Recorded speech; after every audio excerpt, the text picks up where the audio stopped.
నమస్తే శ్రీ మాత్రే నమః శ్రీ గురుభ్యో నమః ఆదిత్యాయ సోమాయ మంగళాయ బుధాయ చ గురు శుక్రు శనిభ్యశ్చ రాహవే కేతవే నమః.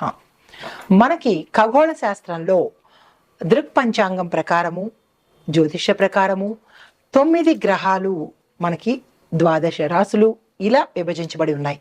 అయితే ఒక్కొక్క గ్రహానికి ఒక్కొక్క ప్రత్యేకత, ఒక్కొక్క విశిష్టత, వాళ్ళిచ్చే ఫలాలు పరిహారాలు ఎలా ఉంటాయి అనేది ఒక అంశమైతే, ఒక్కొక్క గ్రహానికి శని గ్రహానికి రాహుకేతువులకి కుజుడికి రవికి చంద్రుడికి ఇలా వారి వారి యొక్క ప్రత్యేకతలు వారివి అయినప్పుడు వారు ఈ రాసుల మీదకి పరిగణలోకి తిరుగుతున్నప్పుడు ఉదాహరణకి కుజుడు ఇప్పుడు మిథున రాశిలోకి వస్తున్నాడు అంటే ఆయన యొక్క ఫలితాలు ఒక్కొక్క రాశిలో ఎలా ఉంటాయి, ఇది కామన్. ప్రతిసారి మనకి ఖగోళంలో ఈ మార్పు చేర్పులు జరుగుతూ ఉంటాయి, తిరుగుతూ ఉంటారు.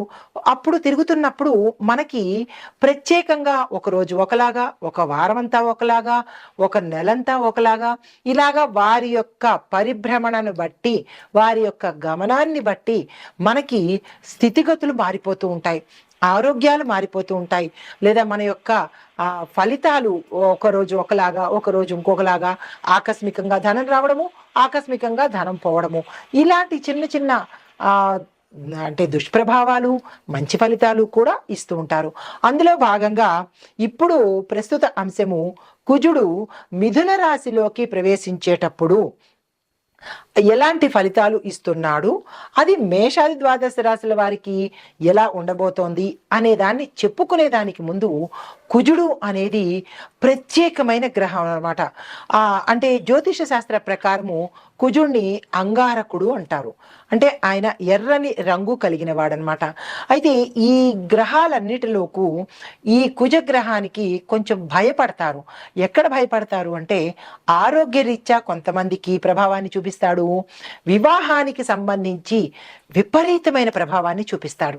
అంటే ఈ కుజగ్రహానికి అధిపతిగాను మనం సుబ్రహ్మణ్యేశ్వర స్వామిని ఎక్కువగా పూజిస్తూ ఉంటాం అనమాట. అంటే సర్పరూపంలో ఉన్న సుబ్రహ్మణ్యేశ్వర స్వామి అధిదేవత, అంటే కుమారస్వామి అధిదేవతలుగా మనం పూజన చేస్తాము. అయితే ఈ కుజగ్రహానికి ఎందుకు మనం ఇంత భయపడతాము అంటే కనుక గ్రహాలకు అధిపతిగా ఈయన్ని మనం కొలుస్తాము. కుజగ్రహము గ్రహాలన్నిటికీ కూడా అధిపతి అన్నమాట. అయితే ఈ గ్రహము రక్తము బలము భూమి మీద ఎక్కువగా ప్రభావం చూపిస్తుంది. అంటే ఒక మనిషి శరీరంలో రక్తం మీద, అంటే రక్తం తక్కువగా ఉండడము, రక్తానికి సంబంధించిన దోషాలు రావటము, ఇలాంటి వాటి మీద చూపిస్తుంటాడు. మరొక దేని మీద చూపిస్తాడు మనిషి మీద, బలం యొక్క, అంటే బలం అంటే శక్తి మీద అనమాట. కొంతమంది ఒక్కొక్కసారి అంటుంటారు మాకు శక్తి లేదండి, బలం లేదండి అంటారు. అంటే వారికి కుజుడు బలహీనంగా ఉన్నాడు అని అర్థం అనమాట. అంటే బలం లేకపోవడము, రక్తహీనత రావడము, అది వైద్య పరిభాషగా మనం ఏమనుకుంటాము, రక్తహీనత, ఐరన్ లోపము అనుకుంటాము. ఆధ్యాత్మిక పరంగా చూసుకున్నట్టయితే కుజుడు కనుక ఎక్కువ ప్రభావం చూపిస్తే, కుజుడు దుష్ప్రభావాన్ని చూపిస్తే కనుక ఇటువంటి రుగ్మతలు రావడము, బలహీనంగా ఉండడము. అయితే ఇది మనిషి ప్రకారంగా.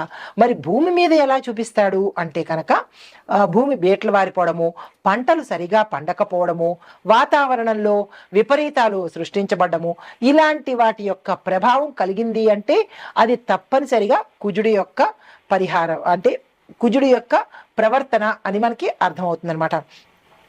అయితే ఈ అంగారకుడు తన దిశను మార్చుకుంటున్నప్పుడు కూడా ఇటువంటి ప్రభావాలు ప్రతి ఒక్క రాశి మీద కనిపిస్తూ ఉంటాయి. ఈ సందర్భంలో ఈ అంగారక గ్రహము, అంగారకుడు అంటే కుజుడు అన్నమాట, ఈ క్షీణించడం వల్ల, బలహీనపడడం వల్ల, ఒక్కొక్కసారి క్షీణించినప్పుడు కూడా బలహీనపడినప్పుడు విపరీత పరిణామాలు కొందరికి కలిగితే కొందరికి సామాన్యమైన ఫలితాలు కనబడుతూ ఉంటాయి. అయితే ఇలా జరిగినప్పుడు చాలా మంది ఏమని అడుగుతుంటారంటే మేము ఏమేం పరిహారాలు చేసుకోవాలి, మేము ఎట్లా ఉండాలి, మేము ఏం మార్చుకోవాలి అనే సందేహాలు మన ప్రేక్షకులకు కలుగుతుంటాయి.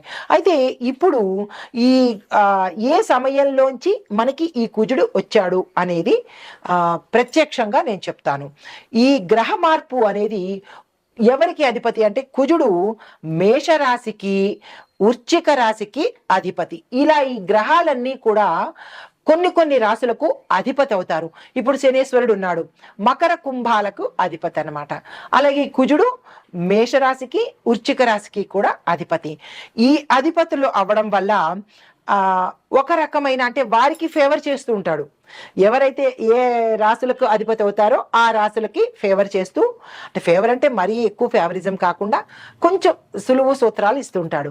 అయితే మిగతా రాశుల వాళ్ళకి ఇవ్వడా అంటే మిగతా రాశుల వాళ్ళకి ఇస్తాడు, కాకపోతే వీరి మీద ప్రభావం ఎక్కువగా ఉంటుందన్నమాట. ఇంకొక పరంగా చూసినట్టయితే కనుక ఈ కుజగ్రహము గత సంవత్సరం అక్టోబర్లో 20వ తారీఖున అంటే 2024 అక్టోబర్లో మిథున రాశిని వదిలేసి కర్కాటకంలోకి ప్రవేశించాడు. కర్కాటకంలోకి ప్రవేశించినప్పుడు ఆ గ్రహస్థానము ఆ ఏడాదంతా ఉంది. అంటే అక్టోబరు, నవంబరు, డిసెంబరు, జనవరి వరకు ఉంది. జనవరి 21 నుంచి మళ్ళా తన స్థానాన్ని మార్చుకుని 25 అంటే 2025 ఇప్పుడు ప్రస్తుతం అన్నమాట, జనవరి 21 నుంచి మళ్ళా మిథున రాశిలోకి వచ్చేశాడు. మిథునంలోకి కర్కాటకంలోకి వెళ్ళి మళ్ళా రివర్ట్ అయ్యి మళ్ళా మిథునంలోకి వచ్చాడనమాట. ఈ మిథునంలోకి రావడం వల్ల ఎటువంటి పరిణామాలు చోటు చేసుకుంటున్నాయి, వెళ్ళినవాడు మళ్ళీ వెనక్కి తిరిగిపోయాడు, ఆ తిరగడం వల్ల ఏమైంది, ఎలాంటి పరిణామాలు చోటు చేసుకుంటున్నాయి అనే అంశంలో కనుక మనం చూసినట్టయితే ఈ విషయాన్ని పరిశీలించేదానికి ముందుగా మీకు ఒక చిన్న విషయం చెప్తాను. అదేంటంటే కుజుడు బలహీనంగా ఉన్న వారిలో ఏమిటి లోపాలు మనకి మనం వ్యక్తిగతంగా పరిశీలన చేసుకోవచ్చు. అది ఎలా పరిశీలన చేసుకోవాలి అనేది ఒక్కొక్క పాయింట్ చెప్తాను, వినండి. మనలో ఆత్మవిశ్వాసం పోతుంది, అంతవరకు కాన్ఫిడెంట్గా ఉంటాం. ఎస్, నేను ఏదైనా చేయగలను అని కాన్ఫిడెన్స్ ఉంటుంది. ఎప్పుడైతే కుజుడు బలహీనపడ్డాడో అప్పటి వరకు బాగున్న వాళ్ళు ఏమంటారు, నేను ఈ పని చేయలేను, నేను చాలా బలహీనంగా ఉన్నాను, నాకు అసలు బాగోలేదు, నేను చేయగలనా అని ఒక నిరాశలోకి వెళ్ళిపోతారనమాట. అప్పుడు మనం ఏం గ్రహించుకోవాలి, ఓహో కుజుడు బలహీనపడ్డాడు అని ఒక చిన్న ఇండికేషన్ అనమాట. దీనితో పాటుగా ఏమిటి, తొందరగా అనారోగ్యం పాలైపోతారు. రెండో పాయింట్, ఫ్రీక్వెంట్గా హెల్త్ ఇష్యూస్ వస్తుంటాయి, జలుబు, దగ్గులు, ఇలా ఏవేవో హెల్త్ ఇష్యూస్ వస్తుంటాయి. అలాంటప్పుడు కూడా మనం ఏం గమనించుకోవాలి, కుజుడు బలహీనపడ్డాడు అనే అంశాన్ని పరిశీలన చేసుకోవాలి. మూడో పాయింట్ ఏంటంటే ఏ నిర్ణయాలు తీసుకోవాలన్నా తటపటాయిస్తుంటారు. అది ఎవరైనా విద్యార్థులు కావచ్చు, ఎవరైనా మనిషి ఏదైనా నిర్ణయం తీసుకోవడానికి పదే పదే ఆలోచిస్తుంటాడు.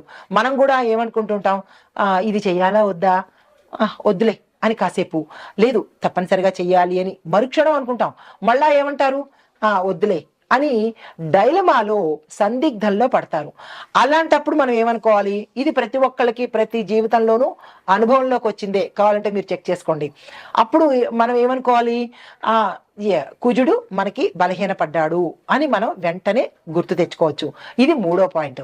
ఇక నాలుగో పాయింట్ ఏంటంటే ఇంట్లో పిల్లలకు, పెద్దవాళ్ళకి ఇలాగా, చిన్న పిల్లలకి తరచూ అనారోగ్యం రావడం, ఊరికే పడిపోతూ ఉండడము, ఊరికే దిష్టి తగులుతూ ఉండడము, వారు ఏ పని మీద ఇంట్రెస్ట్ చూపించకపోవడము, కడుపు నొప్పని, తలనొప్పని ఏదో సాకులు చెప్తూ ఉండడము, ఇలా వాళ్ళు ప్రవర్తిస్తున్నారు అంటే కనుక తల్లిదండ్రులకి వెంటనే గుర్తుకు రావాలి, ఏమని, మనకి కుజుడు కుజుడు బలహీనంగా ఉన్నాడు అనే అంశాన్ని గుర్తు తెచ్చుకోవాలి. ఇది నాలుగో పాయింట్ అనమాట.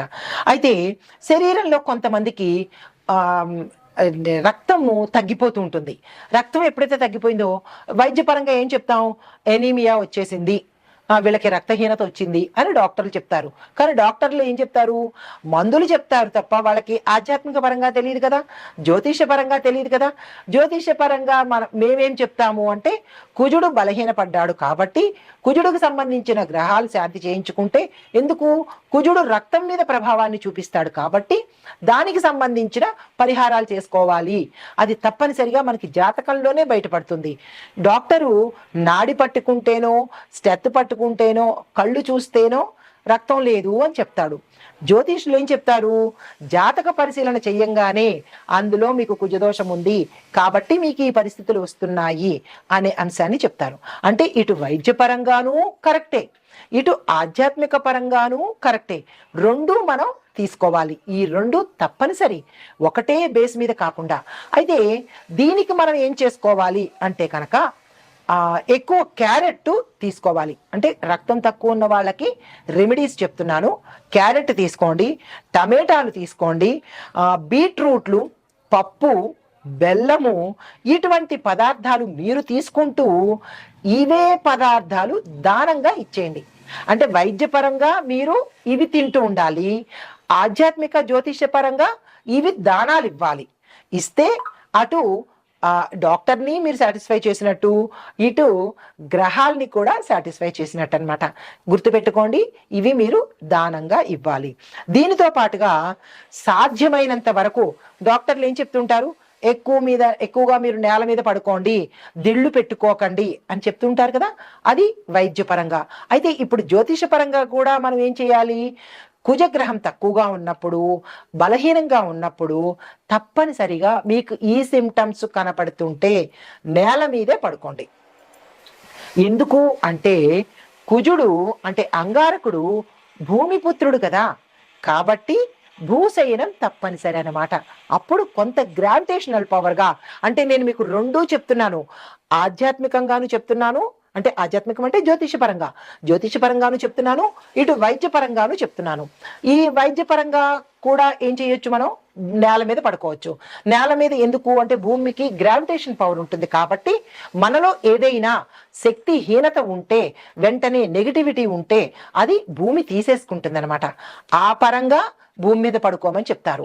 ఇటు జ్యోతిష పరంగా అంగారకుడు భూమిపుత్రుడు కాబట్టి భూశయనం చేస్తే మనకి రక్త ప్రసరణ ఎక్కువగా, నరాలు యాక్టివేట్ అయ్యి రక్త ప్రసరణ వృద్ధి అవుతుంది. ఇది రెండు పరంగా చెప్తున్నాను, జాగ్రత్తగా వినుకోండి. దీనితో పాటుగా ఏం చేయొచ్చు అంటే కనుక ప్రతిరోజు సూర్యుడికి నమస్కారం పెట్టాలి, తప్పదు. సూర్యుడికి నమస్కారం పెడితే కొంత పరిహారం కలుగుతుందన్నమాట. దీనితో పాటుగా మరికొంత ఏంటంటే చిన్న చిన్న పరిహారాలు చెప్తాను. ఆ పరిహారాలు జ్యోతిష్య పరంగా చెప్తాను, అది తర్వాత ఎపిసోడ్లో చెప్తాను. తప్పనిసరిగా వినండి, స్కిప్ చేయకండి. ఇప్పుడు కుజుడు మనకి ఎలాంటి ఫలితాలు ఇస్తాడు అనే అంశాన్ని చూసాం కదా. అయితే ఈ కుజదోష నివారణలు మనం ఆధ్యాత్మిక పరంగా, జ్యోతిష పరంగా ఎలా చేసుకోవాలి అనేది ఒక్కొక్క పాయింట్గా చెప్తాను. వీలైతే నోట్ చేసుకోండి, లేదా అంటే మళ్ళా చూసుకోండి. చాలా మోస్ట్ ఇంపార్టెంట్ అయిన రెమెడీస్ నేను మీకు అందిస్తున్నాను. కుజదోష నివారణకు శివాలయంలో ఏకాదశ రుద్రాభిషేకం చేయించుకోవాలి. మొదటి పాయింట్. 7 మంగళవారాలు చేయించుకోవాలి. మీకు సందేహం రావచ్చు, ఎన్ని సార్లు చేయించుకోవాలి అని. 7 మంగళవారాలు శివాలయంలో ఏకాదశ రుద్రాభిషేకం చేయించుకోవాలి. మొదటి పాయింట్. అది ఎప్పుడు చేయించుకోవాలి? ఉదయం 7 గంటల లోపల. ఇది ఫస్ట్ పాయింట్. తర్వాత నాగుల పుట్టను దర్శనం చేసుకొని పుట్టమన్ను చెవికి ధరించాలి. ఇది రెండో పాయింట్, తప్పనిసరిగా చేసుకోవాలి. మూడో పాయింట్, ఆదివారం నాడు ప్రతిరోజు అంటే ప్రతి ఆదివారం నాడు సాయంత్రం 4:30 గంటల నుంచి 6 గంటల లోపుగా నిమ్మకాయ డొప్ప మీద దీపారాధన చెయ్యాలి. తరువాత సుబ్రహ్మణ్య అష్టకం చదవాలి, తప్పనిసరి. గుర్తుంది కదా. తరువాత మూడో పాయింట్, కుజదోష నివారణకు 12 రోజుల పాటు 9 సార్లు 12 రోజులు అంటే ఒక్కొక్క రోజు 9 సార్లు సుబ్రహ్మణ్యేశ్వర స్వామి అష్టోత్తర శతనామావళి చదవాలి. గుర్తుంది కదా. తరువాత నెక్స్ట్ది అష్టమూలిక తైలంతో సుబ్రహ్మణ్యేశ్వర స్వామి వారికి దీపారాధన తప్పనిసరిగా చేసుకోవాలి. శని, ఆది, సోమ వారాల్లో రాహుకాల సమయంలో మాత్రమే ఈ పనులు చేసుకోవాలి. తరువాత ఇది దీపాన్ని ముట్టించడానికి అంటే దీపారాధన చెయ్యడానికి ఎటువంటి ఒత్తు వాడాలి అంటే మనం రెగ్యులర్గా పెట్టుకునే తెల్ల ఒత్తులు కాదు, ఎర్రని ఒత్తులు తో పాటు ఈ అష్టమూలికా తైలంతో ప్రమిదలో ఈ ఆది, శని, సోమవారాలు గుర్తుంది కదా, ఈ వారాల్లో ఈ పరిహారం చేసుకోవాలి. మరి ఒక పరిహారము శని, ఆది, సోమవారాల్లో అష్టమూలికా తైలంతో సుబ్రహ్మణ్యేశ్వర స్వామి వారికి మట్టి ప్రమిదలో ఎర్రని ఒత్తు వేసి దీపారాధన చేసుకోవాలి. ఎరుపు రంగు కుజుడికి ప్రతీక కాబట్టి, ఇష్టపడతాడు కాబట్టి ఆ పరిహారం తప్పనిసరిగా చేసుకోండి. తరువాత సుబ్రహ్మణ్యేశ్వర స్వామి కరావలంబ స్తోత్రము 11 రోజుల పాటు 80 సార్లు చదవాలి. ఇందులో ఎటువంటి డిస్కౌంట్లు లేవు, ఎటువంటి అమెండ్మెంట్స్ లేవు. మళ్ళా చెప్తున్నాను, కుజగ్రహము చాలా తీవ్రమైన పరిణామాలు ఇస్తాడు కాబట్టి చాలా జాగ్రత్తగా దగ్గర పెట్టుకొని మళ్ళా రాసుకునో లేకపోతే మళ్ళా చూసో ఈ పరిహారాలు ప్రతి ఒక్కరూ కుజదోషం ఉన్నవాళ్ళు, అందులో ఇప్పుడు నేను చెప్పబోయే ప్రతి రాసుల్లో ఉన్న వాళ్ళు కూడా ఈ పరిహారం చెయ్యాలి. సుబ్రహ్మణ్య కరావలంబ స్తోత్రం 11 రోజుల పాటు ప్రతి ఒక్క రోజు 80 సార్లు తప్పనిసరిగా చదవాలి. మరి ఒక పరిహారము కుజదోష నివారణకు సుబ్రహ్మణ్యం మాలా మంత్రం అని ఉంటుంది. దాన్ని 42 రోజుల పాటు రోజుకు ఒక్కసారి తప్పనిసరిగా చదవాలి. ఇప్పుడు ఇంత వివరంగా చెప్పాను కదా, ఈ పరిహారాలు మీరు ఎక్కడ రాసుకుంటారో రాసుకోవడమో వినడమో చేసుకుని ఈ పరిహారాలు కుజదోషం ఉన్నవారు మీ జాతక పరిశీలన చేయించుకుని తప్పనిసరిగా ఈ పరిహారాలు చేయాలి. ఇందులో డిస్కౌంట్స్ కానీ అమెండ్మెంట్స్ కానీ ఎటువంటి కన్సెషన్స్ కానీ ఉండవు. ఈ నివారణలు, ఈ ఉపాయాలు తప్పనిసరిగా చేసుకోండి. తదుపరి రాశి మిథున రాశి. ఈ కుజుడు మిథున రాశిలోకి ప్రవేశించేటప్పుడు ఈ రాశిలోనే ప్రవేశం జరుగుతోంది కాబట్టి ఫలితాలు చాలా విశేషంగా ఉంటాయన్నమాట. ఎందుకంటే ఆయన ఈ రాశిలోకే ప్రవేశిస్తున్నాడు కాబట్టి మంచి ఫలితాలు ఇస్తాడు. ఉద్యోగస్తులకు పదోన్నతులు ఇస్తాడు, ప్రమోషన్స్ ఇస్తాడు, పర్మనెంట్ అయ్యే అవకాశం ఉంటుంది. ప్రభుత్వం కానీ ప్రైవేట్ కానీ పర్మనెంట్ అయ్యే అవకాశము, నిరుద్యోగులకి హై ఎండ్ ప్యాకేజ్ ఇవ్వడము, అంటే అన్ని శుభ ఫలితాలే ఇవ్వబోతున్నాడు. ఆరోగ్యపరంగా చాలా చక్కగా ఉంటుంది. కొంతమందికి మాత్రము ఆరోగ్యపరంగా చూసినట్టయితే మైగ్రేన్ తలనొప్పితో తీవ్రమైన బాధలు పడుతూ ఉంటారు. మరికొంతమంది కండరాల సమస్యలు అంటే మజిల్స్ కి సంబంధించినటువంటి సమస్యలు ఎదుర్కొనే అవకాశం ఆరోగ్యపరంగా కనబడుతోంది. ఇక వ్యాపార పరంగా చూసినట్టయితే కనుక ఎగుమతి దిగుమతుల వ్యాపారము అంటే ఎక్స్పోర్ట్స్ అండ్ ఇంపోర్ట్స్ బిజినెస్ లో ఉన్న వాళ్ళకి విశేషమైన లాభాలు ఇస్తాడనమాట. వీళ్ళు తక్కువ 10 రూపాయలు అనుకుంటే 1000 రూపాయలు ఇచ్చేంత లాభాలు ఇస్తున్నాడు. ఎందుకు? బుధుడు కూడా కలిశాడు కాబట్టి, బుధుడు బుద్ధితో పాటు ధనాన్ని కూడా ప్రసాదిస్తాడు కాబట్టి విశేషమైన ఫలితాలు వస్తాయి.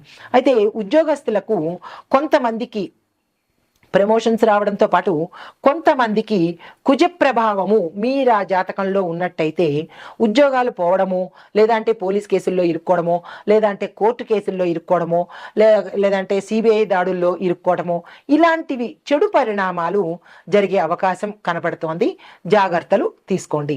అయితే కుటుంబ పరంగా చూసినట్టయితే అత్తమామలతో విభేదాలు వచ్చే అవకాశము, కొంతమంది తగాదాలు పడ్డము, బంధుమిత్రుల్లో చెడ్డ పేరు పడ్డము, ఇలాంటివి జాగ్రత్తలు తీసుకున్నట్టయితే కనుక ఆయన ఇచ్చే మంచి ఫలితాల్లో ఈ చిన్న చెడు ఫలితాలే కాబట్టి దానికి తగిన పరిహారం కనుక చేయించుకున్నట్టయితే ఆ చిన్న చితకా కూడా పోతాయి. ఇది ఈ రాశి వారికి చెప్పదగిన ఫలితాలు. మరి పరిహారాల సంగతి చూసినట్టయితే కనుక మంగళవారం నాడు మీరు తప్పనిసరిగా హనుమాన్ చాలీసాను పఠించండి, 1 సారో 3 సార్లు.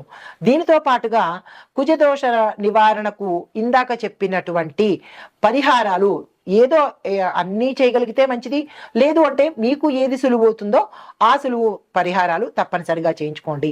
దీనితో పాటుగా ఎర్రని వస్త్రాలు తప్పనిసరిగా మంగళవారం నాడు ధరించండి.